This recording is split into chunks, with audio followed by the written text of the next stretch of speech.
I think that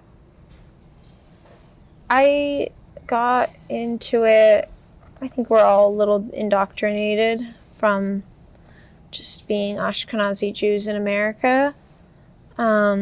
So I think it really started with understanding abortion rights in terms of Judaism and the Jewish belief that once you are born out of the womb, once you have first breath, you have a soul and you are a person.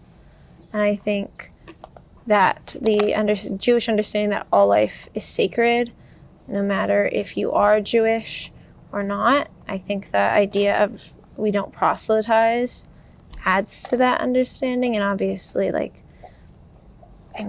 our way to say hello in Hebrew is shalom, which also is peace. So I just think that you cannot not be anti-Zionist, and you can't without peace as a part of your ideology.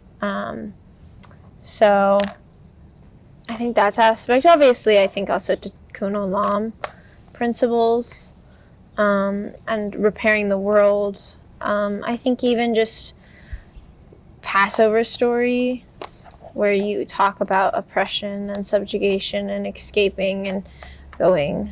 And I think my family every year would talk about how can we apply this story and fighting oppression to every day or our current day. And I think you can't not be anti-Zionist if you're looking at oppression here. And you're looking at our fundamental stories, which often are us surviving genocides, and not be anti-Zionist, because Zionism is inherently is inherently genocidal. And does that relate to what you're making right now?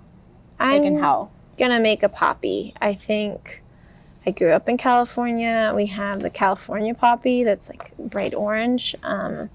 And in Palestine, there's the red poppy that I can't remember the traditional name for at the moment. But I think that ties that my idea of liberation back home and liberation in Palestine, it keeps me grounded in the idea that we can all be free no matter where we are, and that the idea that California is where I was born and raised. I'm not indigenous to the land, but this is where I grew up, and it ties me to know that both Israel and the U.S. are settler colonial states, and also that Jewish people should be able to be safe no matter where they are. It shouldn't be contingent on living in a specific country for them to be safe in the world, for us to be safe in the world. I guess what you were saying about Jewish life made me think of making a heart. Yeah. In the sense of that we value life so much that this genocidal state goes completely against our beliefs. Yeah. And then as a Jewish anti-Zionist student on campus, on a university campus, in what ways has maybe this object or other items as well helped ground you within hope and keeping going forward? I love seeing the poppy pins. It just lets me know that I have shared community with somebody, especially being anti-Zionist Jewish student. We have experienced a lot of loss of community, being rejected from other Jewish spaces because they will not let go of this genocidal ideology. So I think being able to see that around has been really grounding. I think any symbol right now is really grounding. I guess I wear a lot of symbols. I think what grounds me a lot of the times are me wearing my my Star of David. I cannot speak today, but I think wearing my Star of David feels like a reclaiming of the symbol, because Israel really likes to use it to like target Palestinian people, and now this symbol of my religion is being weaponized by a genocidal country, and all kids know of the star is that it means genocide.